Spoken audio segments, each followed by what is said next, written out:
आज हम बात करने वाले हैं विष्णु स्थान के बारे में, लक्ष्मी स्थान के बारे में, शिव जी के स्थान के बारे में। अगर आपकी शादी किसी व्यक्ति से यानी आपके 7th हाउस का लॉर्ड अगर 9th हाउस पे हो, आपके 7th हाउस का लॉर्ड केंद्र त्रिकोण की कॉम्बिनेशन बन रही हो, वो मैं आपको बताने वाली हूँ।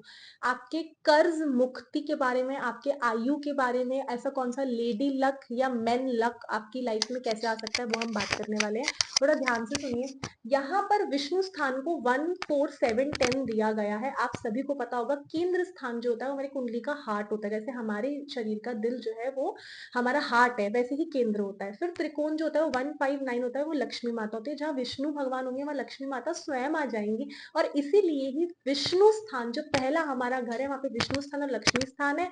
और इसीलिए वो और ज्यादा पावरफुल बन जाता है। और यदि उसमें कोई शुभ ग्रह आ गया तो वो और भी ज्यादा पावरफुल बन जाएगा। ये बात आप सभी जानते हैं। आप सभी को बोला जाता है त्रिकोण को मजबूत करिए, वही जैमस्टोन पहनिए।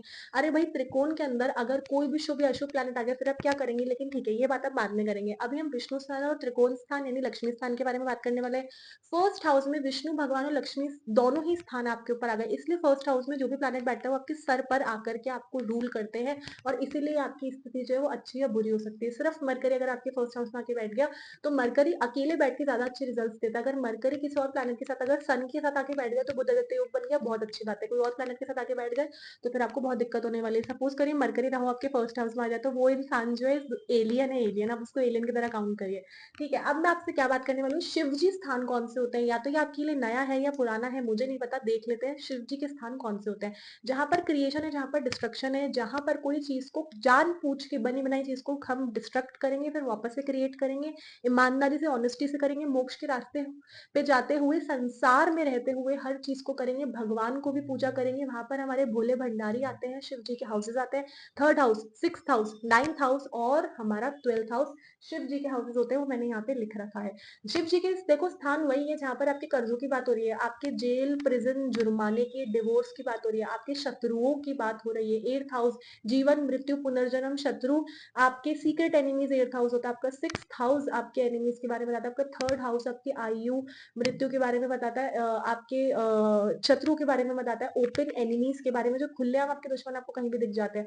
और तो और 8th हाउस अगर आपका एज का है तो 3rd हाउस भी आपका सेकेंडरी एज का हाउस होता है, जिसको आप चेक करते हो अष्टम से अष्टम। ठीक है, अब अगर आपका 7th हाउस का लॉर्ड जो है वो 9th हाउस में है, यानी कि धार्मिक वो व्यक्ति तो होगा ही, वो जगह जगह ट्रैवल करते होंगे, अलग अलग स्टेट में करते होंगे। अगर 7th हाउस का लॉर्ड 9th हाउस में है तो वो आपकी कास्ट से अलग भी हो सकते हैं। अगर 7th हाउस का लॉर्ड आपके 9th हाउस में, तो आप खुद एक चीज को ध्यान से सोचो, कोई भी ज्ञान पूरी रात एक रात में आपको नहीं मिलेगा, आपको धीरे धीरे मिलता है। तो ऐसे ही कोई ऐसा जीवन साथी जो आपको जीवन भर ज्ञानी बनाने वाला है, ज्ञान देने वाला है, भगवान से जुड़ा है, स्पिरिचुअल प्रैक्टिसेस में है, हो सकते हैं वो लोग पंडित पुजारी वाली प्रैक्टिसेस में हो, तो इस तरीके की चीज ऐसा व्यक्ति आपको मिलता है। और आप खुद भी ऐसे ही होते हो।